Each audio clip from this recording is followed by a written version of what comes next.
Welcome guys. अभी जो video देख रहा था उसका टाइटल है ईरान ने तैनात की नई एआई मिसाइल। रजा गिराफी अनस्क्रिप्टेड करके यूट्यूब चैनल का वीडियो है। तो गाइस चलो वीडियो को स्टार्ट करते हैं। बहुत ताकतवर हो रहा है ईरान भी काफ़ी, माशाल्लाह। अच्छी बात है, होना भी चाहिए इसको। तो एआई मिसाइल, ईरान ने एक बार एआई। फिर से दुनिया को चौंका दिया है। जहां ईरान को कमजोर और सिर्फ कमजोर बताने की कोशिश की जा रही थी, ईरान ने ऐसे में एक नया हथियार रख दिया है। हफ्ते भर पहले जब ईरान ने कहा था कि हमारे पास एआई वाले हथियार भी हैं, तो अमेरिका इजराइल मजाक उड़ा रहे थे।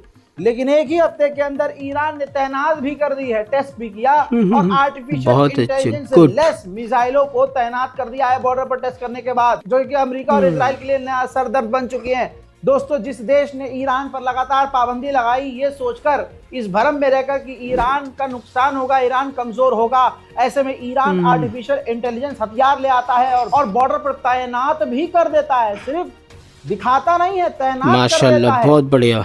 ये पता नहीं कौन सी ताकत है जो ईरान की इतनी मदद कर रही है कि जब ईरान जिस मुसीबत में होता है, मुसीबत के हिसाब से ईरान को उस मुसीबत के ही हिसाब से एक बड़ी ताकत मिल जाती है। जैसे ही इजराइल ने कहा कि हम हमला करेंगे और तैयारी करेंगे, ईरान ने तुरंत ड्रिल करना शुरू की और खतरनाक ड्रोन, खतरनाक हथियार, नेवी, मिलिट्री सब कुछ दिखा डाली और अब नया हथियार इजराइल के लिए सिरदर्द है। वहीं आपको बताना चाहूंगा कि अमेरिका के डिफेंस मिनिस्टर से बात करके इजराइल के डिफेंस मिनिस्टर ने ऐलान किया है कि हम ईरान के खिलाफ एक्शन ले सकते हैं और ईरान पर हमला कर सकते हैं। अब मेरे दोस्तों, ईरान पहले से ही बाप का तैयार राज है, चल रहा है देखना ना, कि आगे होगा क्या। हजरात, उधर ईरान पूरे रौले में है भाई साहब, फुल भरम में और जबरदस्त रौला फुल काट भरम रहा। में। ये तो हथियार मैंने आपको बता दिए, लेकिन गाजा के नाम का जो ड्रोन दिखाया है, उफ, तबाही मचाने वाला ये ड्रोन है। ईरान ने गाजा के नाम से ही गाजा के ड्रोन नाम बनाया, से है। जो काफी बड़ा साइज में है। 8 मिसाइलें एक साथ ले जा सकता है, बमबारी कर सकता है और इसकी रेंज 4000 किलोमीटर इजराइल को तबाह करने के लिए काफी है, क्योंकि ईरान से इजराइल 2315 किलोमीटर है और आपकी स्क्रीन पर ये जो गाजा ड्रोन है ईरान का, इसकी रेंज 4000 किलोमीटर है। एक साथ कई हथियार ले जाने में सक्षम है। इजराइल की नींद ये ड्रोन भी उड़ा रहा है। कमाल की बात यह है कि 15 दिन बीत चुके हैं और ईरान पूरी ताकत से ड्रिल कर रहा है और ये जंग की तैयारी उसकी 1-2 दिन की नहीं है, लगातार चलती ही जा रही है। मेरे साथ देखिए, ड्रिल कर रहे हैं। मिडिल ईस्ट में एक वाहिद एक देश जिसने इजराइल पर हमला किया है, सिर्फ एक इसने ही किया है। यही आ गया है पैलेस्टाइन गाजा वालों के मजलूमों के साथ, सिर्फ एक ईरान ने साथ दिया है। जबकि ये सऊदी अरब, टर्किश वर्किश, ये सब बकवास नाम के मुसलमान हैं, सिर्फ नाम के। जॉर्डन हो गया, मिस्र हो गया, नाम के मुसलमान रह चुके हैं ये।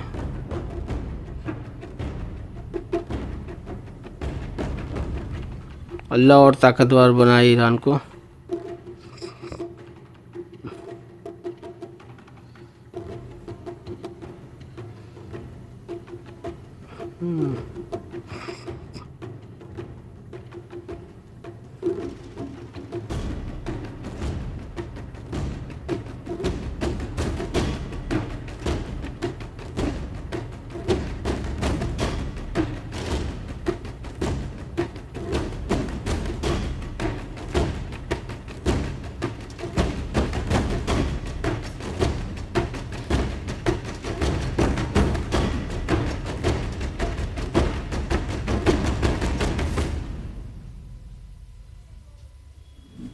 उधर मेरे दोस्तों मजा तो आ ही गया होगा आपको।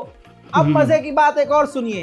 ईरान ने आधिकारिक तौर से कंफर्म कर दिया है कि हमने रशिया से Su-35 खरीद लिए हैं, वो भी 1-2 नहीं, कई खरीदे हैं। तो ईरान की एयरफोर्स ऑलरेडी काफी मजबूत हो चुकी है। उधर ईरान के कमांडर ने वही बयान दिया जो 10 साल से ईरान देता आया है कि हम जंग नहीं चाहते, लेकिन अगर हम पर खतरा मंडराया तो हम मैदान में कूदने से पीछे नहीं हटेंगे।